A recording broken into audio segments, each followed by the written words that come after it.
Hello, আসসালামু আলাইকুম।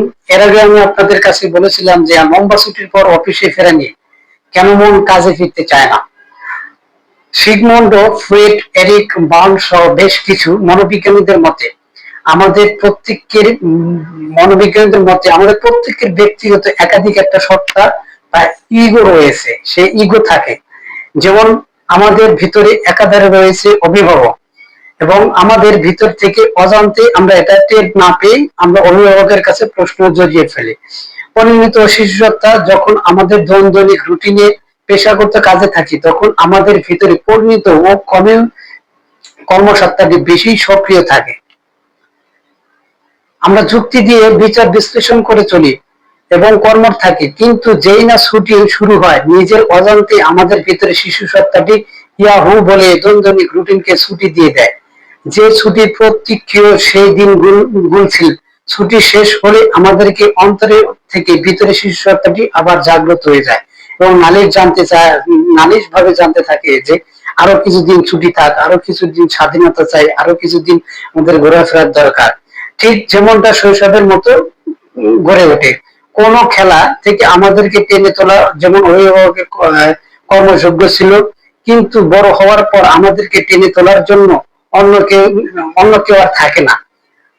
অগ্রত নিজেই নিজের অভিভাবক হবে, গিয়ে নিজেকে ধাক্কাধাক্কি করে উপরে ঠেলে দেয়। কি করব, প্রকাশ করুন আপনি কেমন অনুভব করেছেন তা নিজের ভিতরে আবদ্ধ না রেখে কাছের মানুষের গুলোর কাছে মন খুলে বলুন।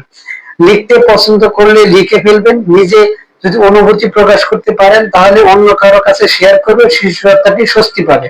কৃতজ্ঞ থাকুন, ছুটির মেপ ফোন দিয়ে স্মৃতিগুলো দেখুন এবং নিরাপদ সুন্দর একটা সময় পার করে এসেছেন বলে তৃপ্ত ও কৃতজ্ঞ থাকুন।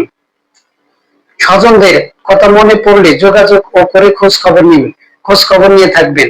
শিশু উৎসবের ছুটি শেষ মানে কর্মজীবন থেকে ছুটি শেষ, তা কিন্তু নয়। সাপ্তাহিক ছুটি আনন্দে কাটানোর জন্য পরিকল্পনা করুন।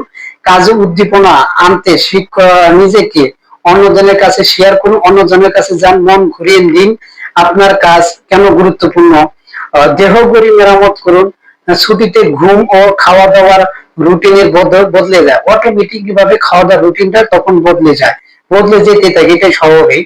রাতে ঘুম কমিয়ে সকালে কাজে গেলে সহজে ক্লান্তি আসে, মেজাজ বিগড়ে যায়। ছুটি শেষে তাই নিয়ম ও সময় মেনে সুষম খাবার খাওয়া, রাতে প্রতিদিন একই সময়ে ঘুমাতে যাওয়া, ঘুমন্তের জন্য বিশ্রামে যাওয়া, বেটে খাটে যাওয়া, এর সামান্য হলেও শরীর চর্চা করে দেহগড়ি সচল রাখা প্রয়োজন। আমাদের অনুভূতি আচরণ অনেকাংশই আমাদেরকে চিন্তাধারার উপর নির্ভর করে থাকে।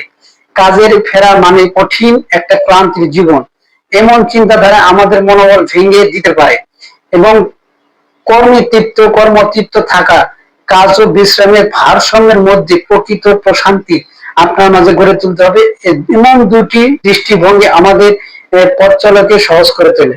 আপনি এত লম্বা ছুটি কাটানোর পরও আপনার ভিতরে যে একটা এনার্জি, কাজের মন বসতে চাচ্ছে না, এটা আপনার যে একটা শিশু সত্তাকে জাগ্রত পায় তা কিন্তু আপনাকে বিলম্বিত করতে হবে, এবং এটা থেকে আমাদেরকে নিজে নিজে টেনে তুলতে হয়। এবং ছোটবেলায় আমরা যেরকম কাজে খেলাধুলার মাতোয়ারা ছিলাম, অভিভাবক আমাদেরকে টেনে তুলতো, কিন্তু আজ আমরা বড় হওয়ার পরে দেখা যায় যে আমাদেরকে নিজে নিজে ধাক্কি করে উপরে তুলে দিতে হয়। এটাই বাস্তবতা। This is the reality in the world.